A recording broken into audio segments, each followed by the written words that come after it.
தேவனுடைய பிரசன்னத்திலிருந்து அருமையாய் ஆசீர்வதிக்கப்பட்ட தேவனுடைய பிள்ளைகள் ஒவ்வொருவரையும் சிங்கப்பூர் ஏலிம் எழுப்புதல் ஊழியர்கள் சார்பிலே நானும் பாஸ்டர் டாக்டர் சீலா அவர்களும் பாஸ்டர் கிறிஸ்டி அவர்களும் அன்போடு கூட வாழ்த்துகிறோம். இன்றைக்கும் இந்த அருமையான செய்திக்குள்ளாக உங்களை வாழ்த்தி உங்களுக்கு பரிசுத்த ஆவியானவர் பலத்தோடு கூட இந்த செய்திகளை நீங்கள் கேட்டு நீங்கள் ஆசீர்வதிக்கப்பட நாம் கர்த்தரை நோக்கி பார்க்க போகிறோம், அவரை துதிக்க போகிறோம், தேவ பிரசன்னத்தை நான் உணரப் போகிறோம். ஹல்லேலூயா. இன்னொரு கூட இந்த அருமையான பாடலை பாஸ்டர் டாக்டர் சீலா அவர்கள் பாடுகிறார்கள். நீங்களும் கருத்தோடு கூட இணைந்து இந்த பாடலை பாடுங்கள். ஹல்லேலூயா. நன்றி சொல்லாமல் இருக்கவே முடியாது, பல நன்மை செய்த இயேசுவுக்கே நன்றி நன்றி நன்றி என்று சொல்லி நான் துதிப்பேன், நாள்தோறும் போற்றுவேன். நன்றி சொல்லாமல் இருக்கவே முடியாது, பல நன்மை செய்த இயேசுவுக்கே நன்றி நன்றி நன்றி என்று சொல்லி நான் துதிப்பேன், நாள்தோறும் போற்றுவேன். எத்தனையோ நன்மைகளை என் வாழ்வில் செய்தாரே, ஏராளமாய் நன்றி சொல்வேன். எத்தனையோ நன்மைகளை என் வாழ்வில் செய்தாரே, ஏராளமாய் நன்றி சொல்வேன். அத்தனையும் நினைத்து நான் துதிப்பேன், ஆண்டவரை போற்றுவேன். அத்தனையும் நினைத்து நான் துதிப்பேன், ஆண்டவரை போற்றுவேன். நன்றி சொல்லாமல் இருக்கவே முடியாது, பல நன்மை செய்த இயேசுவுக்கே நன்றி நன்றி நன்றி என்று சொல்லி நான் துதிப்பேன், நாள்தோறும் போற்றுவேன்.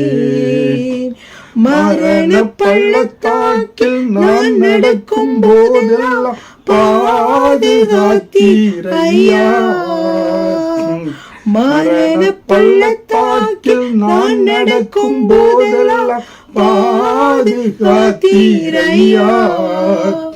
மீண்டும் ஜீவனை கொடுத்து என்னை வாழ வைத்தீரையா.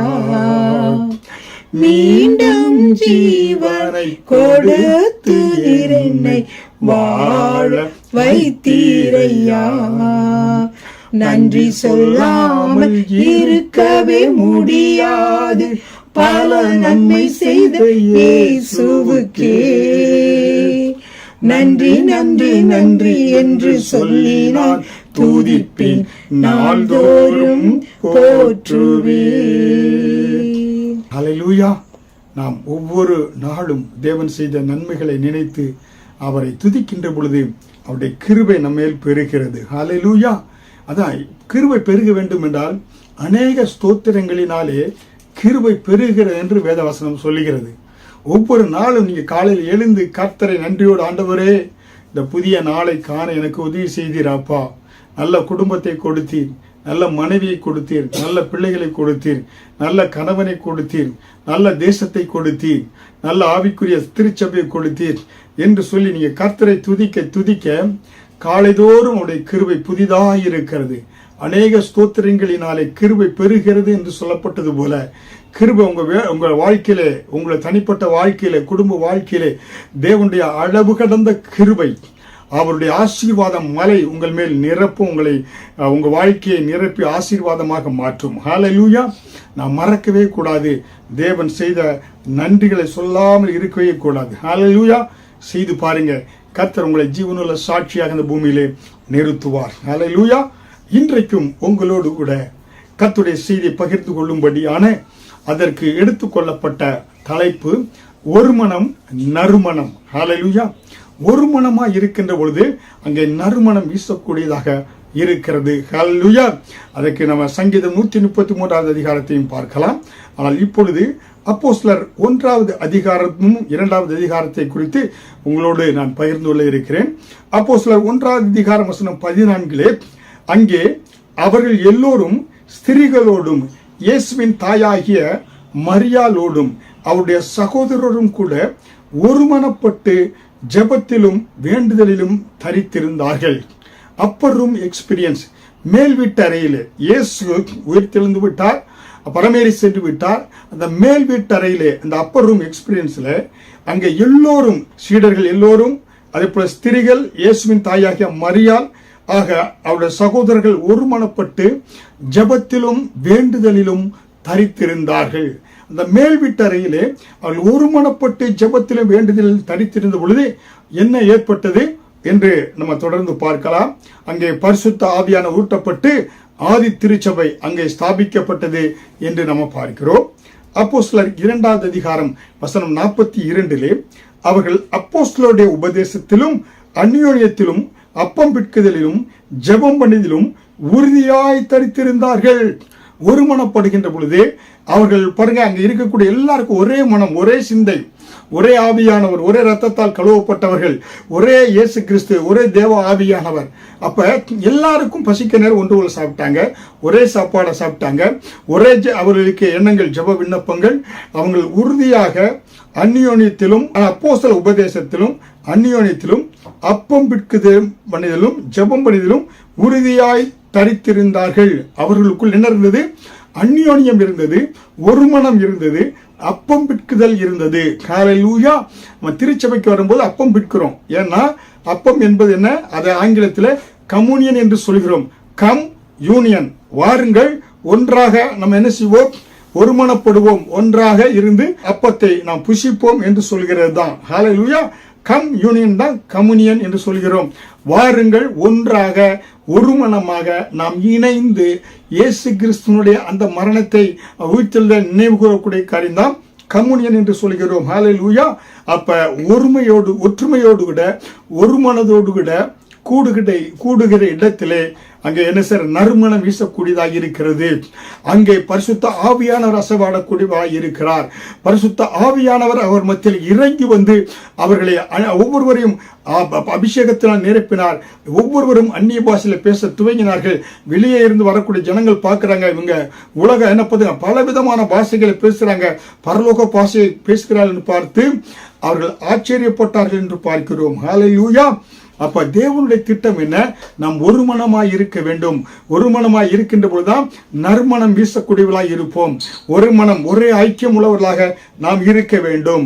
அதைத்தான் இயேசு கிறிஸ்து யோவான் 17வது அதிகாரம் வசனம் 21 அவர்கள் எல்லோரும் ஒன்றாய் இருக்கவும், பிதாவே நீர் என்னை அனுப்பினதை உலகம் விசுவாசிப்பதற்காக நீர் என்னிலேயும் நான் உம்மிலேயும் இருக்கிறது போல அவர்கள் எல்லோரும் நம்மில் ஒன்றாய் இருக்கவும் வேண்டிக் கொள்கிறேன். இயேசு சொல்றார் பாருங்க, நான் உம்மில நீர் என்னில, அதே போல சீடர்கள் உலக மக்கள் எல்லாம் நம்மிலே ஒன்றாய் இருக்கவும் வேண்டிக் கொள்கிறேன். இயேசு கிறிஸ்துவனுடைய திட்டம், நோக்கம், இதயத்தினுடைய வாஞ்சை என்ன? எல்லாரும் பிதா, குமாரன், பரிசுத்த ஆவியானவர், தேவனுடைய பிள்ளைகள் எல்லாம் ஒரு மனமாய் ஒரே குடும்பமாய் இருக்க வேண்டும் என்பதுதான் என்ன இயேசுனுடைய ஜெப வேண்டுதலாய் இருக்கிறது. அப்ப ஐக்கிய கிறிஸ்தவத்தினுடைய அடிப்படை, அந்த பவுண்டேஷன் என்ன? ஐக்கியம், ஒரு மனம், ஒன்னஸ். கிறிஸ்தவத்தினுடைய முக்கியமா என்ன? ஒரு மனம், ஒரே ஐக்கியம். ஏன்னா அங்கே ஏன்னா பிரிவினை கிடையாது. அங்கே ஏன்னா ஒரே பிதாவானவர் இருக்கிறார். அவருக்கு ஒரே இயேசு கிறிஸ்துவினாலே, ஒரே பரிசுத்த ஆவியினாலே எல்லாரும் மறுபடியும் பிறந்தவர்களாக அங்கே இருக்கிறார்கள். ஒரே சரீரமாக, ஒரே ஆவியினால் நிரப்பப்பட்டவர்களாக. ஒரே சரீரம் என்றால் சரீரத்துக்கு தலை இயேசு கிறிஸ்துவாக, சரீரத்தினுடைய அடையாளங்கள் என அங்கங்களாக எல்லா விசுவாசிகளும் நம்ம இருக்கக்கூடியவர்களாக இருக்கிறோம். ஹல்லேலூயா. அப்ப அந்த ஒரு மனத்திலே ஆண்டவருடைய சுதந்திரவாளிகளாக நாம் இருக்கிறோம். நாம் தனிமையில் இந்த பூமியில திறந்து விடப்பட்ட சூழ்நிலை நம்ம இல்ல, அனாதைகள் இல்ல. நமக்கென்று ஒரு குடும்பம் இருக்கிறது. அதான் இயேசுவின் குடும்பம் ஒன்று உண்டு. அங்கே அன்பு நிறைந்த குடும்பம் ஒன்று உண்டு. ஹல்லேலூயா. இயேசுவின் குடும்பத்தை தான் நீங்க அன்பு பார்க்க முடியும். ஒருவன் கிறிஸ்துவுக்குள் இருந்தால் புதிய சிருஷ்டியாக இருக்கிறான் என்று 2 கொரிந்தியர் 5:17 பார்க்கிறோமே. அந்த புதிய சிருஷ்டியாக நீங்க வருகின்ற பொழுது, புதிய குடும்பத்துக்குள் வருகின்ற பொழுது நீங்கள் அன்பு நிறைந்தவர்களாய், ஒரே ரத்தத்தால், இயேசு ரத்தத்தால் கழுவப்பட்டவர்களாய், ஒரே பிதாவானவர், ஒரே ஆவியானவர், ஒரே சகோதர ஐக்கியத்தோடு இருக்கிறீங்க. இயேசு கிறிஸ்துவை சொந்த இரட்சகராய் ஏற்றுக்கொள்ளாத யாராவது இருந்தாலும் செய்தி கேட்டுக்கொண்டு கேட்டுக்கொண்டிருந்த உங்களுக்கு அன்போடு அழைப்பு விடுகிறேன். இந்த குடும்பத்துக்குள்ள ஓடி வந்து விடுங்க. இங்கே உங்களை விசாரிப்பதற்கு, இங்கே உங்களை அக்கறை கொள்வதற்கு, உங்களுக்கு ஆறுதல் சொல்வதற்கு, உங்களுடைய நலனை விசாரிப்பதற்கு ஒரு குடும்பம் இருக்கிறது. அதுதான் இயேசுவின் குடும்பம். ஹல்லேலூயா. அதனால் இந்த வேளையில் இயேசுவை ஏற்றுக்கொள்ளாதவர்கள், இயேசுவே என் உள்ளத்தில் வாருங்க, நீங்க தான் உலக இரட்சகர் என்பதை நான் அறிக்கையிடுகிறேன். என் பாவங்களுக்காக நீ மரித்தீர், அடக்கம் செய்யப்பட்டீர், 3ஆம் நாள் உயிரோடு எழும்பி வந்து என்பதை விசுவாசிக்கிறேன். நீ இரட்சகர், நீரே என் தெய்வம் என்று வாயில அறிக்கையிடுகிறேன் என்று சொல்கின்ற பொழுது அந்த ஐக்கியத்துக்குள்ள, அந்த குடும்பத்துக்குள்ள வந்துடுறீங்க. தேவனுடைய பிள்ளையாய் மாறிவிடுறீங்க. இதற்காக நீங்க மலை ஏற வேண்டியதில்லை, நீங்க பாத யாத்திரை செல்ல வேண்டியதில்லை, நீங்க மொட்டை அடிக்க வேண்டியதில்லை, எதை தூக்க வேண்டியதில்லை.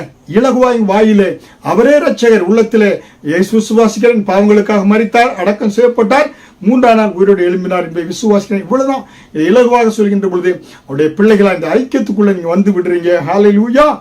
அருமையான தேவனுடைய பிள்ளைகளே, நீங்க இன்றைக்கு முக்கியமாக தெரிந்து கொள்ளணும், உங்களுடைய ஐக்கியம் யாரோடு இருக்கிறது. ஹல்லேலூயா.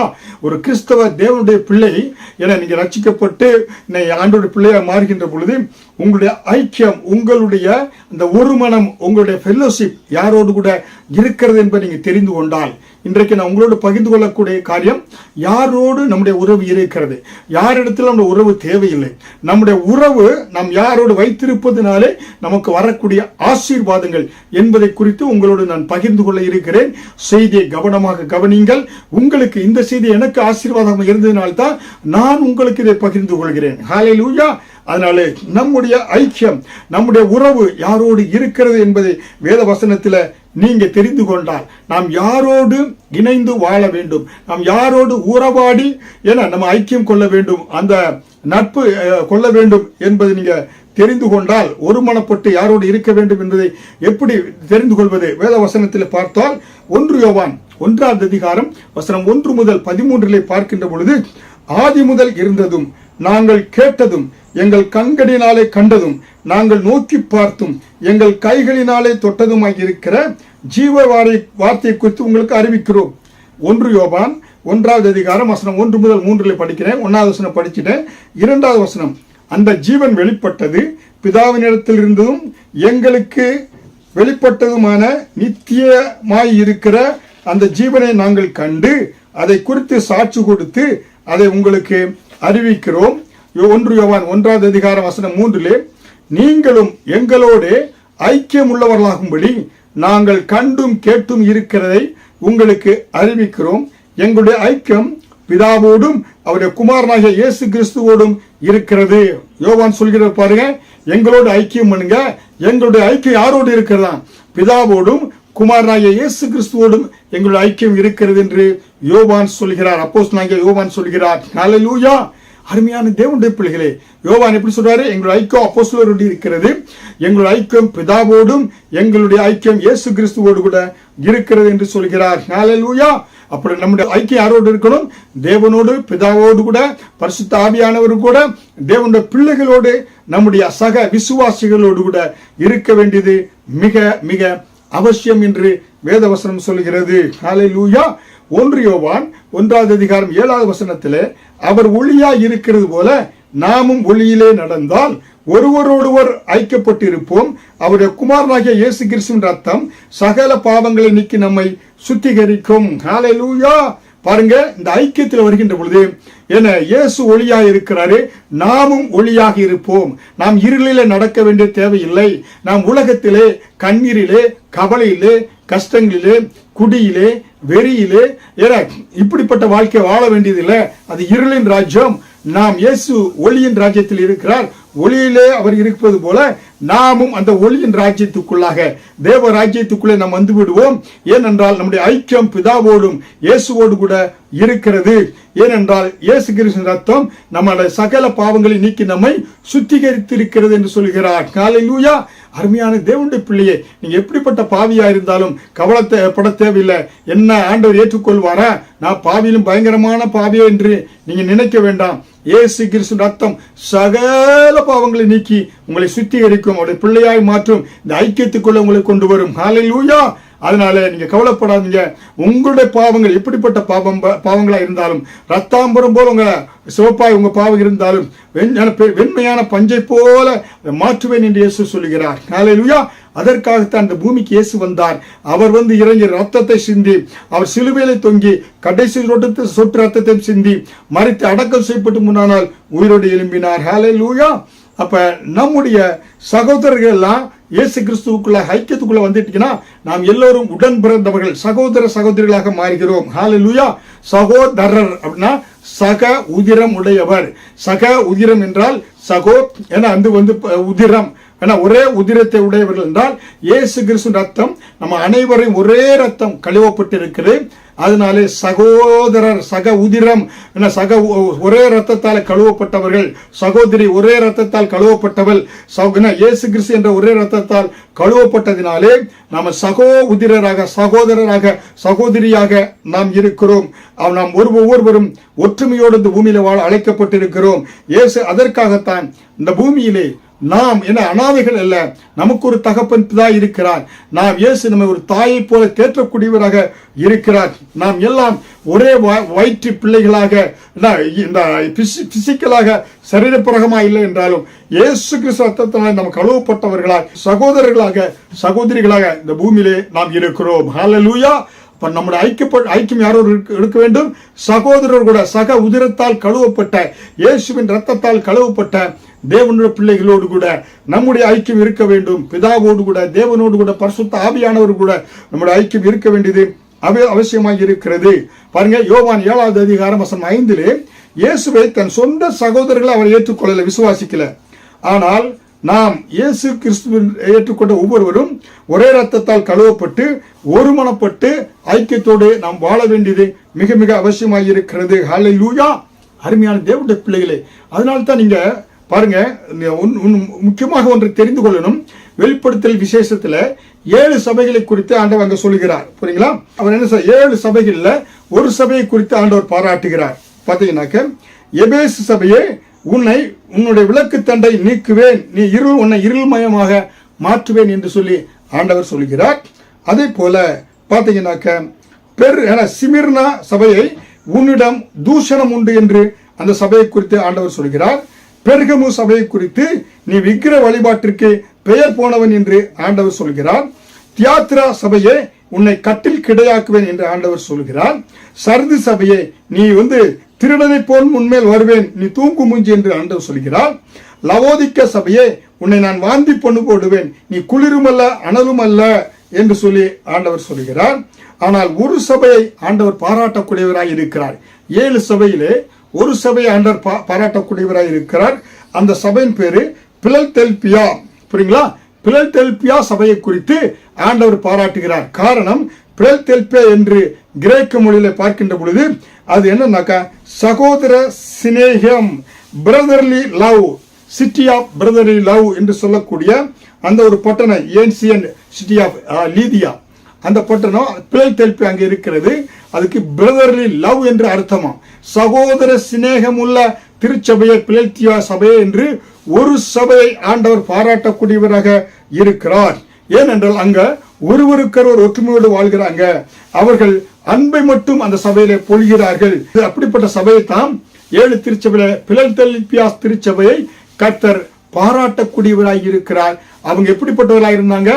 பிரதர்லி லவ், சகோதர சகோதரி அன்பிலே நிறைந்தவர்களாய் அந்த திருச்சபை இருந்தது. போட்டி, பொறாமை என இப்படிப்பட்ட மாமிசத்துக்குரிய காரியங்கள் சபையிலே அதிகமாய் காணவில்லை என்று வேதத்தில் நாம் பார்க்கிறோம். ஹல்லேலூயா. அப்ப இன்னைக்கு வாழ்க்கையில அநேகர் ஆரம்பத்தில் நன்றாக இருப்பாங்க, தேன் ஒழுக பேசுவாங்க. போக போக பார்த்தா உதட்டில் ஒன்ன வைத்து உள்ளத்துல ஒன்னை பேசக்கூடியவர்களாக இருப்பாங்க. ஹல்லேலூயா. பாருங்க, இயேசு கிறிஸ்து பிடிக்கப்பட்ட பொழுது கெத்செமனே தோட்டத்துல எல்லோரும் ஓடிவிட்டாங்க. பிறகு அவங்க வந்து சேர்ந்தாங்க. ஹல்லேலூயா. அப்ப பரிசுத்த ஆவியின் வல்லமை ஊற்றப்பட்ட பொழுது அவர்கள் எல்லாம் ஒரு இடத்துல வந்து ஒற்றுமையாக கூடினார்கள் என்று நாம் பார்க்கிறோம். ஹல்லேலூயா. அருமையான தேவனுடைய பிள்ளைகளை, அதனால்தான் இந்த சகோதர அன்பு இருக்கிற இடத்துல நாம் இருக்க வேண்டும். பவுலுக்கும் ஆறுதலின் மகனாகிய பர்னபாவுக்கும் பிரச்சனை. பாருங்களா, பர்னபா வேதத்தில் பார்க்கிறோம், அவன் ஆறுதல் மகன் என்று பார்க்கிறோம். பவுலுக்கும் பர்னபாவுக்கும் பிரச்சனை வந்தது. அவன் பவுலை தேற்றக்கூடியவனாக ஆரம்பத்தில் இருந்தான். அவருக்குள்ள பிரச்சனை வந்தது. 14 வருடங்களுக்கு பிறகாக பவுலும் பர்னபாவும் சேரக்கூடியவர்களாக இருக்கிறார்கள். அதே போல பவுலுக்கும் மார்க்கு, யோவான் மார்க் என்று சொல்ல மார்க்குக்கும் பெரிய பிரச்சனை. பவுல் சிறையில் இருந்தபோது மார்க்கு தான் அதிகமாக பவுலுக்கு உதவினான் என்று பார்க்கிறோம். பிலோமோன் ஒனேசிமினுடைய அடிமை. பிலோமோன் பிரிந்து சென்றான். நாளடைவில் ஒனேசிமு அந்த பிலோமனை சேர்த்து கொண்டான் என்று பார்க்கிறோம். ஹல்லேலூயா. சேர்த்துக் கொள்ளப்படுவதற்கு ஒனேசிமும் பிலோமோனும் சேர்த்துக் கொள்ளப்படுவதற்கு பவுல் ஒரு காரணமாக இருந்தார் என்று பார்க்கிறோம். ஹல்லேலூயா. வேதம் என்ன சொல்கிறது? ஒருவருக்கொருவர் ஒற்றுமையோடு வாழ வேண்டும் என்பது தேவனுடைய சித்தமாயிருக்கிறது. ஹல்லேலூயா. அதுதான் சங்கீதம் 133 பார்க்கிறோம். ஒரு மனம்பாய் ஒரு இடத்துல வாழ்கின்ற பொழுது அங்கே தேவன் ஆசீர்வாதத்தை கட்டளையிடுகிறாரு. ஏன்னா அபிஷேகத்தை ஆரோன் சிரசின் மேல் ஊற்றப்பட்ட போல அந்த அபிஷேகம் ஏன்னா உச்சந்தலையிலிருந்து அப்படியே தாடிகளில் உதடுகளில் சரீரத்தில் அங்கிகளில் எல்லாம் வடிந்து ஓடக்கூடிய இருக்கிறது. கர்த்தர் என் ஜீவனின் நறுமணத்தை கட்டளை இடக்கூடியவராக இருக்கிறார். ஹல்லேலூயா. அப்ப பாத்தீங்கன்னாக்கா ஆண்டவரை கர்த்தரை பொறுத்த வரையிலே தேவனுடைய சித்தம் என்னவாய் இருக்கிறது? முதலாவது நமக்கு ஐக்கியம், இரண்டாவது தான் ஆராதனை. புரியுங்களா? தேவ சமூகத்தில் வருகின்ற பொழுது ஆனா நீங்க ஐக்கியம் இல்லாத ஆராதனையை தேவன் அங்கீகரிக்க மாட்டார் என்று வேதம் சொல்கிறது.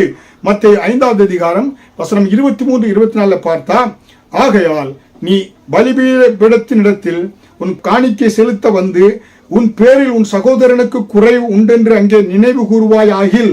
காணிக்கை போட வருகிற நீ பலிபீடத்துக்கு வர்ற, அங்கே உன் சகோதரன் பேர உனக்கு குறைவு இருக்குது என்று நீ நினைவு கூறுவாயானால் அங்கேதானே பலிபீடத்தின் முன் உன் காணிக்கையை வைத்துவிட்டு போய் முன்பு உன் சகோதரனோட ஒப்புரவாகி பின்பு வந்து உன் காணிக்கையை செலுத்து என்று இயேசு மலை பிரசங்கத்தில் பியாட்டிட்யூட்ஸ், பிழை மதிக்க முடியாத இந்த மலை பிரசங்க கோல்டன் ரூல்ஸ் என்று சொல்றாங்களே வேதத்தில், அதான் மத்தேயு 5வது அதிகாரம் 6வது அதிகாரம் 7வது அதிகாரம் 3 அதிகாரம் தான் கோல்டன் ரூல்ஸ், மலை பிரசங்கம், பியாட்டிட்யூட்ஸ். இந்த 3 காரியத்தில் அவ்வளவு பொன்மொழிகளை இயேசு நமக்கு சொல்லி இருக்கிறாரு.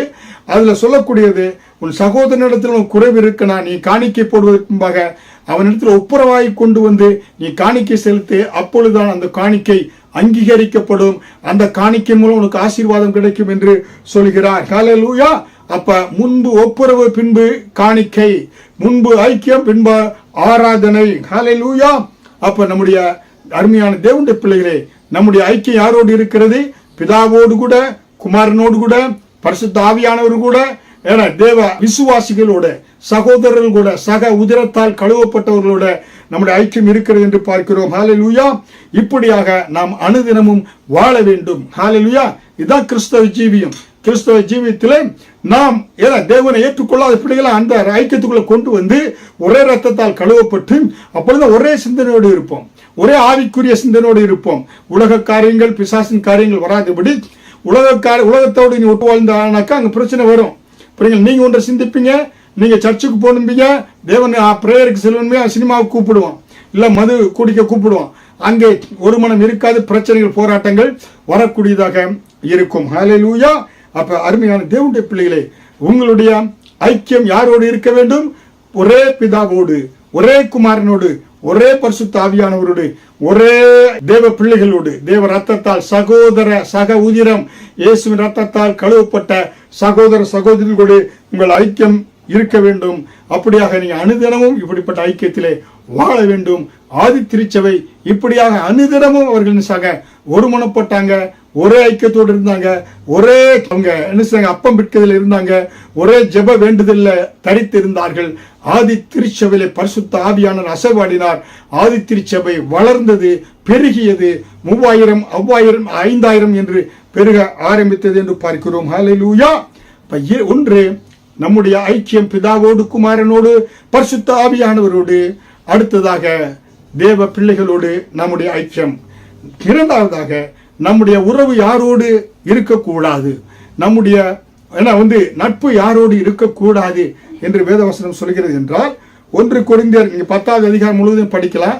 1 கொரிந்தியர் 10 20வது வசனத்திலே, 1 கொரிந்தியர் 10:20 அஞ்ஞானிகள் பலியிடுகிறவர்களை தேவனுக்கல்ல பேய்களுக்கே பலியிடுகிறார்கள் என்று சொல்கிறேன்.